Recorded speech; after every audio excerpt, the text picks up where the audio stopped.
আসসালামু আলাইকুম, শুভেচ্ছা সহ সবাইকে আমন্ত্রণ জানাচ্ছি চ্যানেল আই সংবাদে। আপনাদের সাথে আছি আমি শারমিন সাজ্জাদ। বিস্তারিত সংবাদের শুরুতেই জানিয়ে দিচ্ছি ফ্রেশ প্রিমিয়াম টি সংবাদ শিরোনামগুলো। তীব্র তাপপ্রবাহে ৫ জেলায় স্কুল বন্ধ খোলা নিয়ে অব্যবস্থাপনা, গরম ও অনাবৃষ্টিতে ক্ষতির মুখে মাছ ও ফসল।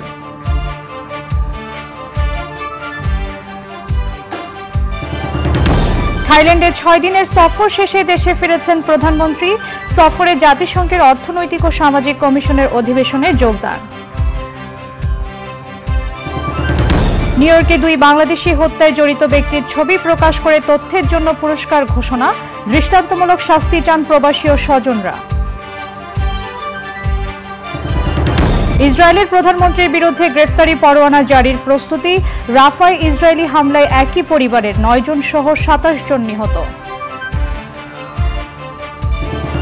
এবং ভয়াল ২৯শে এপ্রিল আজ ১৯৯১-এর এই দিনের প্রলয়ঙ্কারী ঘূর্ণিঝড় জলোচ্ছ্বাসে প্রাণ হারান উপকূলের ১,৩৮,০০০ মানুষ।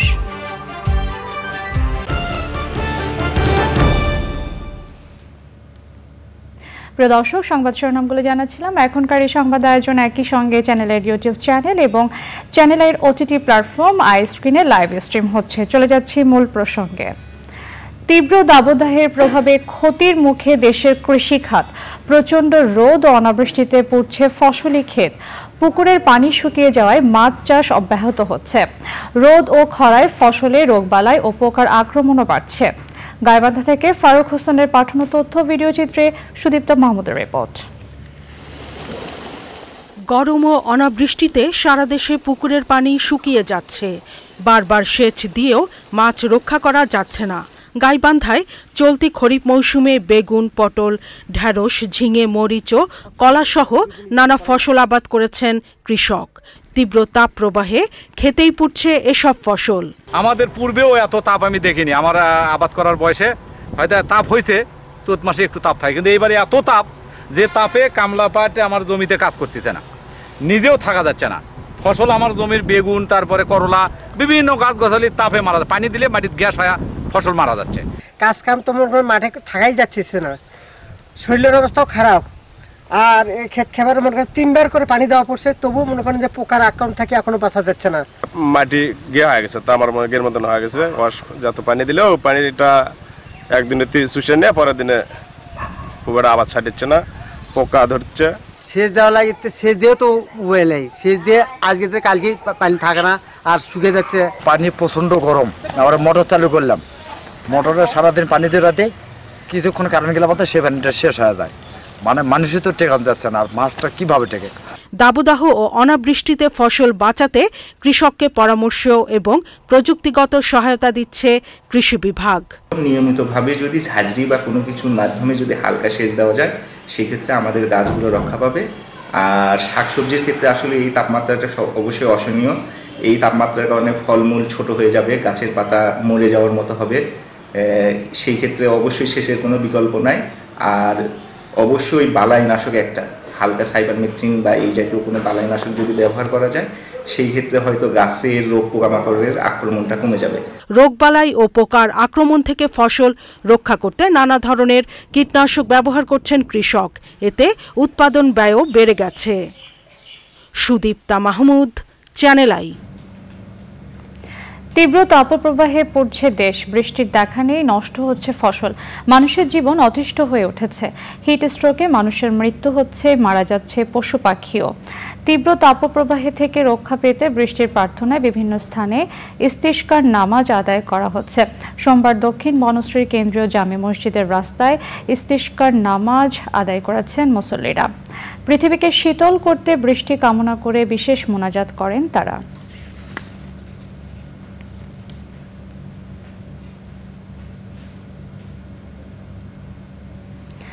থাইল্যান্ডের ৬ দিনের সরকারি সফর শেষে দেশে ফিরেছেন প্রধানমন্ত্রী শেখ হাসিনা। প্রধানমন্ত্রী ও তার সফর সঙ্গীদের নিয়ে বিমান বাংলাদেশ এয়ারলাইন্সের একটি ফ্লাইট সকাল ১১:২৫ হজরত শাহজালাল আন্তর্জাতিক বিমানবন্দরে অবতরণ করে। সে সময় মন্ত্রিসভার সদস্য ও সরকারি ঊর্ধ্বতন কর্মকর্তারা তাকে স্বাগত জানান। এর আগে ব্যাংককের স্থানীয় সময় সকাল 10:10 বিমানটি ব্যাংককের ডন মুয়াং আন্তর্জাতিক বিমানবন্দর ছেড়ে আসে। থাই প্রধানমন্ত্রী শ্রেতা থাভিসিনের আমন্ত্রণে এই সফরে দ্বিপাক্ষিক বৈঠক ছাড়াও এশীয় ও প্রশান্ত মহাসাগরীয় অঞ্চলের জন্য জাতিসংঘের অর্থনৈতিক ও সামাজিক কমিশনের ৮০তম অধিবেশনে যোগ দেন প্রধানমন্ত্রী শেখ হাসিনা। যুক্তরাষ্ট্রের নিউ ইয়র্কের বাফেলোতে ২ বাংলাদেশি হত্যায় জড়িতদের একজনের ছবি প্রকাশ করে ওই ব্যক্তি সম্পর্কে তথ্য দিতে $৭,৫০০ মার্কিন পুরস্কার ঘোষণা করেছে পুলিশ। হত্যার প্রতিবাদে বিক্ষোভ করেছেন প্রবাসী বাংলাদেশিরা। তারা দায়ীদের দৃষ্টান্তমূলক শাস্তি দাবি করেছেন। নিউ ইয়র্ক প্রতিনিধি রাশেদ আহমেদের পাঠানো তথ্য ভিডিও চিত্রে জাকিয়া আক্তার রিপোর্ট। যুক্তরাষ্ট্রের বাফেলোর জেনার স্ট্রিটে বন্দুকধারীদের গুলিতে ২ প্রবাসী বাংলাদেশি নিহতের ঘটনায় প্রতিবাদ সমাবেশ করেছেন প্রবাসীরা। নিউ ইয়র্কের স্থানীয় সময় রোববার দুপুরে ফিলমোর এভিনিউয়ের বাফেলো মুসলিম সেন্টারে আয়োজিত বিক্ষোভে প্রবাসী বাংলাদেশিদের পাশাপাশি প্রশাসনের কর্মকর্তারাও যোগ দেন।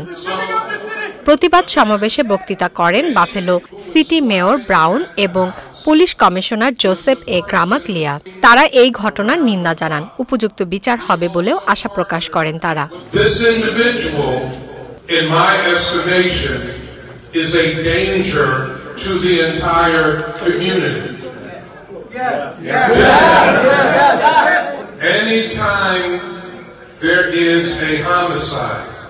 There is a killing in the city of Buffalo.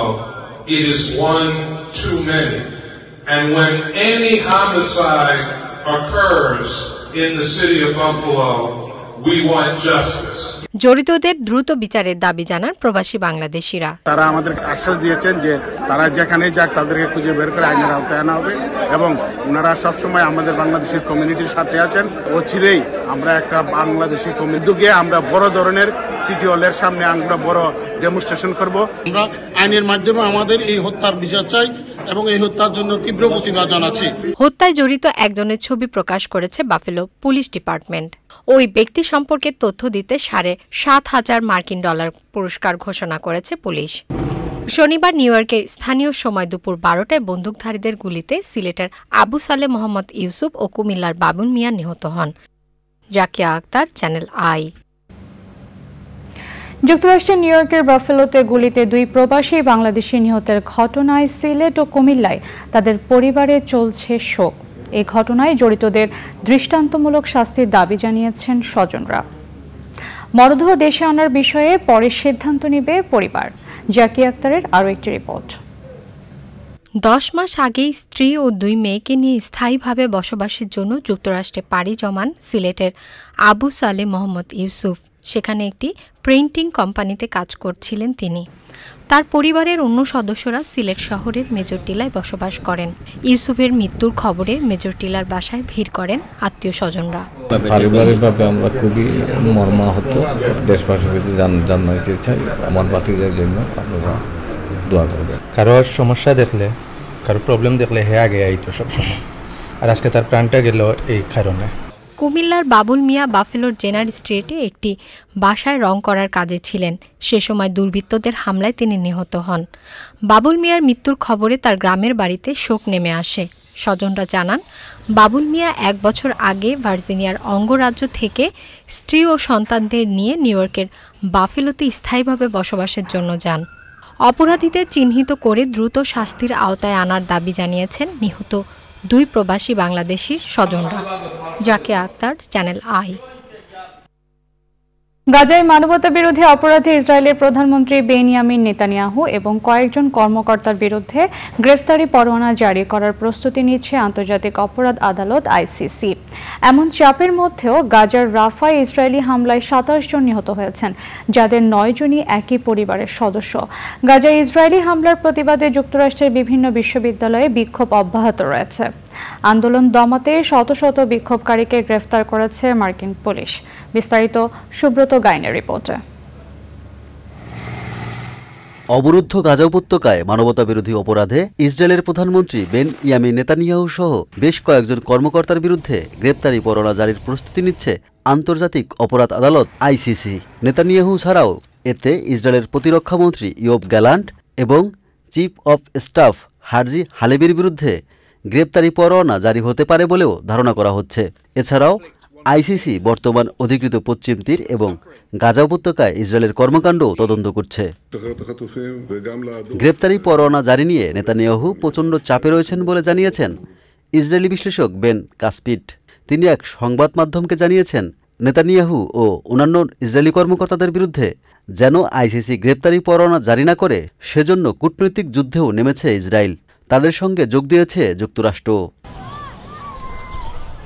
বৈশ্বিক চাপের মধ্যেও গাজার একমাত্র নিরাপদ অঞ্চল রাফায় হামলা চালিয়ে যাচ্ছে ইসরায়েলি সেনারা।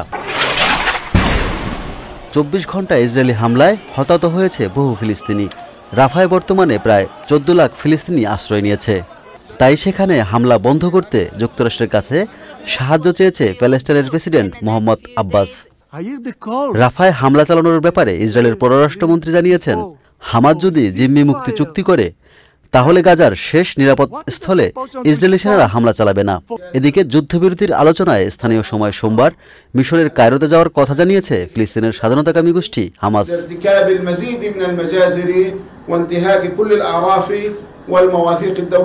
এদিকে গাজার ইসরায়েলি হামলার প্রতিবাদে যুক্তরাষ্ট্রের বিভিন্ন বিশ্ববিদ্যালয় ক্যাম্পাসে বিক্ষোভ অব্যাহত রেখেছে ফিলিস্তিনপন্থীরা। এতে কমপক্ষে 550 বিক্ষোভকারীকে গ্রেপ্তার করেছে যুক্তরাষ্ট্র পুলিশ। এছাড়াও এই আন্দোলন ছড়িয়ে পড়েছে অস্ট্রেলিয়ার বিভিন্ন বিশ্ববিদ্যালয়ে। সেখানে তাঁবু গেড়ে ক্লাস পরীক্ষা বর্জন করে প্রতিবাদ করছে বিক্ষোভকারীরা। Subrata Gyne, channel I. 33 বছর পূর্ণ হলো ভয়াল সেই 29 এপ্রিলের। 1991 সালের এই দিনের প্রলয়ঙ্কারী ঘূর্ণিঝড় ও জলোচ্ছ্বাসের ভয়াবহতা মনে হলে আজও শিউরে ওঠেন উপকূলের মানুষ। ঘূর্ণিঝড়ের তাণ্ডবে এদিন চট্টগ্রাম ও কক্সবাজার উপকূলীয় অঞ্চল পরিণত হয় এক মৃত্যু উপত্যকায়। প্রায় 1,38,000 মানুষ প্রাণ হারান। সর্বস্ব হারিয়ে নিঃস্ব হন প্রায় 1 কোটি মানুষ। এদিনে উপকূলীয় অঞ্চলে প্রায় 250 কিলোমিটার বেগে আঘাত হানে প্রলয়ঙ্কারী ঘূর্ণিঝড়। 20 ফুট উচ্চতার জলোচ্ছ্বাসে প্লাবিত হয় উপকূলীয় এলাকা। সে সময় প্রায় 10 লাখ ঘরবাড়ি ক্ষতিগ্রস্ত হয়।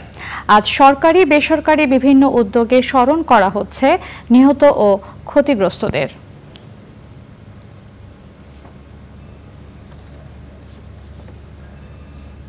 প্রিয় দর্শক, সংবাদের এই পর্যায়ে নিয়ে নিচ্ছি একটি বিরতি। বিরতির পর অন্যান্য সংবাদের সাথে জানিয়ে ফিরব। জিম্বাবুয়ের বিপক্ষে টি-20 সিরিজের 15 সদস্যদের বাংলাদেশ দল ঘোষণা। দলে নেই সাকিব আল হাসান ও মুস্তাফিজুর রহমান।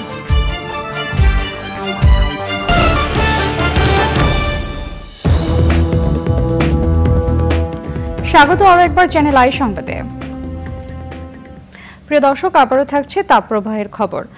তীব্র দাবদাহে বিপর্যস্ত জনজীবন। গরমের কারণে 5 জেলায় সোমবার মাধ্যমিক স্তরের শিক্ষা কার্যক্রম বন্ধ রাখার সরকারি সিদ্ধান্ত থাকলেও অনেক স্কুলে সময়মতো নোটিশ দিতে না পারায় শিক্ষার্থীরা প্রতিষ্ঠানে গিয়ে ফিরে আসে। আবার সরকারি নির্দেশনা না মেনে খোলা ছিল কিছু মাধ্যমিক স্কুল। প্রাথমিকে খোলা রাখার সিদ্ধান্ত থাকলেও শিক্ষকের অনুপস্থিতির কারণে অনেক স্কুলে পাঠদান হয়নি। তবে শিক্ষা মন্ত্রণালয় বলছে সবকিছু চলছে ঠিকঠাকভাবে। মোস্তফা মল্লিকের রিপোর্ট। তীব্র গরমে অস্থির সময় পার করছে বাংলাদেশ। হিট স্ট্রোকে বাড়ছে মৃত্যু। বারবারই হিট অ্যালার্ট বাড়াচ্ছে আবহাওয়া অধিদপ্তর। ঢাকা, চুয়াডাঙ্গা, যশোর, খুলনা ও রাজশাহী জেলার সব মাধ্যমিক বিদ্যালয়, কলেজ, মাদ্রাসা ও কারিগরি শিক্ষা প্রতিষ্ঠান সোমবার বন্ধ রাখার ঘোষণা আসে রোববার রাত 8টার দিকে। তবে সেই ঘোষণা স্কুলগুলোতে সরকারি আদেশ হিসেবে যায়নি। অনেক স্কুলের শিক্ষার্থীরাই বন্ধের কথা না জেনে স্কুলে গিয়ে ফিরে যায়। রাজধানীর কোনো কোনো স্কুলে সরকারি নির্দেশ উপেক্ষা করে ক্লাস হয়েছে। কারিগরি ও বৃত্তিমূলক শিক্ষার মাধ্যমে চতুর্থ শিল্প বিপ্লবের চ্যালেঞ্জ বিষয়ে সেমিনার শেষে শিক্ষা প্রতিমন্ত্রী স্কুল খোলা ও বন্ধ রাখার বিষয়ে কথা বলেন গণমাধ্যমের সঙ্গে। তিনি বলেন, সরকারের আদেশ বাস্তবায়ন করা উচিত। আমার যে স্কুলটা, আমি যদি বলি যে না আমার ছেলে মেয়েদের কষ্ট হবে, আমরা নিয়ে রাখি, ছেড়ে দিই ওদেরকে বা ভালো জায়গায় রাখি, এটা করতে পারতো। এটা মানবিক মানুষ হিসেবে সবাই করবে। ঢাকার তেজগাঁও শিল্পাঞ্চল আদর্শ সরকারি প্রাথমিক বিদ্যালয়টি 8ম শ্রেণী পর্যন্ত। 6ষ্ঠ থেকে 8ম শ্রেণী মাধ্যমিক স্তর হলেও এই বিদ্যালয়টি সরকারি প্রাথমিক বিদ্যালয় হওয়ায় খোলা ছিল। শিক্ষার্থীরা বলছেন তীব্র গরমে ভালো নেই তারা। প্রচণ্ড গরম। আচ্ছা, ঠান্ডা। এটা কি ও পানি? হ্যাঁ, পানি। একেবারে বরফ সহ নিয়ে এসছো দেখি। আসলে গরম তো গলা শুকিয়ে যায়, এর জন্য একটু পরপর পানি খাওয়া লাগে। এখন তো অনেক বেশি গরম, বাইরে হওয়াও যায় না। খুব গরম, গরমে ক্লাস করতে খুব কষ্ট হয় আমাদের। স্কুলে তো বাতাস আছে, স্কুলের লেগার টাইমটা 6 ঘন্টা, 3 ঘন্টার থেকে 1 ঘন্টা দিচ্ছে। এটা ঠিক আছে না? জি। প্রচণ্ড গরম, বাচ্চাদের আসতে কষ্ট হয় এখন, তারপর তো আসতে হবে। কিন্ডারগার্টেন অবস্থা তো করণীয় অবস্থা, শোচনীয় অবস্থাদের অবস্থা, কারণ হচ্ছে মানে ছোটো রুমের ভিতরে গেঞ্জি পরিবেশের মধ্যে অতটা গরম হয় না। অনেক প্রাথমিক বিদ্যালয়ে শিক্ষার্থীরা ক্লাসে গেলেও শিক্ষক না যাওয়ায় পাঠদান হয়নি। টিচার আয় নাই। আয় নাই কেন? কখন থেকে আসে নাই? অনেকক্ষণ হয়েছে। মানে একটা ক্লাসও হয়েছে আজকে? জি না। টিচার কোন? আসে না, আজকে আসেই না। তোমরা একা একা বসে আছো। রাব্বি, তোমার চুল কই? আমি গাড়িটা ফালাইছি। কেন? গরমের কারণে। শিক্ষা মন্ত্রণালয় বলছে শিক্ষার্থীর শিখন ঘাটতি কাটাতে এরপর থেকে কেন্দ্রীয়ভাবে আর শিক্ষা প্রতিষ্ঠান বন্ধ ঘোষণা করা হবে না। তবে যেসব এলাকার তাপমাত্রা 42 ডিগ্রির উপরে যাবে, স্থানীয় কর্তৃপক্ষ চাইলে বন্ধ ঘোষণা করতে পারবে। তীব্র গরমে স্কুল ছুটি নিয়ে যেন কর্তৃপক্ষের এক হযবরল পরিস্থিতি। মাধ্যমিক বিদ্যালয় বিভিন্ন অঞ্চলে যখন বন্ধ, প্রাথমিক বিদ্যালয়ের ক্লাস চলছে তখন সারা বাংলাদেশে। আবার একই সঙ্গে যেসব বিদ্যালয়ে শীতাতপ নিয়ন্ত্রিত কক্ষ আছে সেখানেও ক্লাস করতে কোনো বারণ নেই। এমন একটা পরিস্থিতিতে যারা অভিভাবক রয়েছেন তারা বলছেন মন্ত্রণালয় যখন ছুটি নিয়ে সিদ্ধান্তহীনতায় ভোগে তখন অভিভাবক এবং শিক্ষার্থীরা কই যাবে। ঢাকার তেজগাঁও শিল্পাঞ্চল সরকারি প্রাথমিক বিদ্যালয় থেকে মোস্তফা মল্লিক, চ্যানেল আই। উত্তর আমেরিকা প্রবাসী সঙ্গীত শিল্পী ও শিক্ষক নুরুল আলম লাল মারা গেছেন। ইন্না লিল্লাহি ওয়া ইন্না ইলাইহি রাজিউন। স্থানীয় সময় রোববার কানাডার টরন্টোর হাসপাতালে চিকিৎসাধীন অবস্থায় তিনি শেষ নিঃশ্বাস ত্যাগ করেন। সোমবার জোহরের পর টরন্টোর নাগের মসজিদে জানাজার নামাজ শেষে শিল্পী নুরুল আলম লালকে পিকারিংয়ে দাফন করা হবে। বগুড়ার সন্তান নুরুল আলম লাল বাংলাদেশ বেতারের তালিকাভুক্ত শিল্পী ছিলেন। তার স্ত্রী সঙ্গীত শিল্পী তামান্না আলম ও 2 ছেলে জনপ্রিয় কণ্ঠশিল্পী তানভীর আলম সজীব ও জনপ্রিয় তবলাবাদক তানজির আলম রাজীব। প্রিয় দর্শক, এখন দেখবেন নিটল টাটা কৃষি সংবাদ।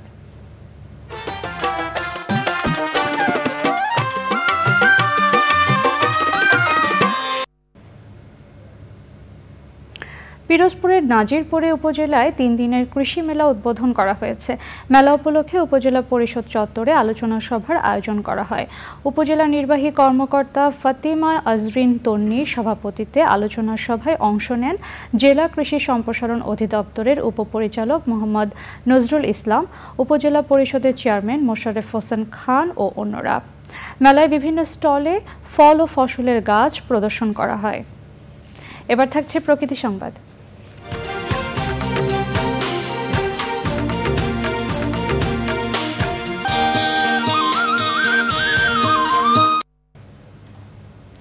অতিরিক্ত আহরণ ও ডিম ধ্বংসের কারণে বিলুপ্তির পথে কাছিম। সাগরের পরিবেশ প্রতিবেশ ঠিক রাখতে কাছিম সংরক্ষণে উদ্যোগ নিয়েছে বন বিভাগ। ডিম সংগ্রহ ও সংরক্ষণ এবং তা থেকে বাচ্চা ফুটিয়ে ছানা অবমুক্ত করা হচ্ছে। পরিবেশের বন্ধু কচ্ছপ সংরক্ষণে বৈজ্ঞানিক ব্যবস্থাপনা ও ভারসাম্যপূর্ণ আহরণ নিশ্চিতে জোর দেওয়ার আহ্বান জানান বিশেষজ্ঞরা। নুরুল আলমের ভিডিও চিত্র ও সারওয়ার আজম মানিকের তথ্যে আফরোজা হাসির রিপোর্ট। নোনা জলের ছোঁয়ায় সমুদ্রের হাতছানিতে গুটি গুটি পায়ে ছুটে চলছে কাছিমের ছানা। যেন নিজস্ব বাসস্থানে ফেরার আনন্দে আত্মহারা তারা। রপ্তানি বৃদ্ধি, অতিরিক্ত আহরণ ও পরিবেশ বিপর্যয়ের কারণে হুমকিতে কাছিম। এমন পরিস্থিতিতে কাছিম রক্ষায় বন বিভাগের এমন উদ্যোগ। একটা নির্দিষ্ট জায়গায় চিহ্নিত করে সংরক্ষণ করার দরকার, নতুবা কাছিম প্রজননের ক্ষেত্রে নিরুৎসাহিত হবে। একসময় কাছিম আসা বন্ধ হয়ে গেলে এটা সামুদ্রিক যে পরিবেশ আছে এই পরিবেশ বিপর্যয় হতে পারে। কক্সবাজার সমুদ্র সৈকতের বিভিন্ন পয়েন্টের বালুচরে গড়ে তোলা হয়েছে সামুদ্রিক কাছিম সংরক্ষণ ও প্রজনন কেন্দ্র। 6টি হ্যাচারিতে সমুদ্র পাড় থেকে সংগ্রহ করা ডিম বিশেষ প্রক্রিয়ায় সংরক্ষণ করা হচ্ছে। কাছিম এসে রাত্রে ডিমগুলো সরের মধ্যে পেরে যায়, উপায় দিয়ে সেখানে খেয়ে ফেলতে পারে। সেজন্য আমরা রিস্ক না নিয়ে কী করি, ওখান থেকে সংগ্রহ করে হ্যাচারিতে রাখি। 8 দিন পরে বাচ্চাগুলো যখন বের হয় তখন ওগুলো আমরা সমুদ্রে অবমুক্ত করে দিই। এগুলো রক্ষা করার ক্ষেত্রে অনেক ধরনের থ্রেট রয়েছে, এটার জন্য আমাদের একটা পলিটিক্যাল কমিটমেন্ট দরকার।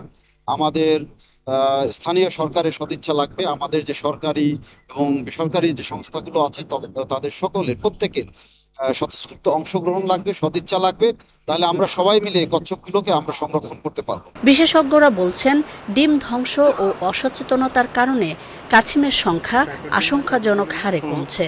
পরিস্থিতি উত্তরণে এমন উদ্যোগ বাড়ানোর উপর জোর দিতে হবে। যখন ফিশিং নেটের মধ্যে আটকে যাচ্ছে তখন ওখানে কোনো ধরনের টার্টেল এক্সপোর্টার যে ডিভাইস সেটা ইউজ করা হচ্ছে না, যার ধরনের আটকে যাওয়ার কারণে এগুলো মারা যাচ্ছে। সাগরের পরিবেশ রক্ষায় কাছিম সহ সামুদ্রিক প্রাণীর বিষয়ে মানুষের আরও সচেতনতা তৈরির বিকল্প নেই বলছেন পরিবেশবিদরা। আফরোজা হাসি, প্রকৃতি ও জীবন ডেস্ক, চ্যানেল আই। এবার জানাবো খেলার খবর।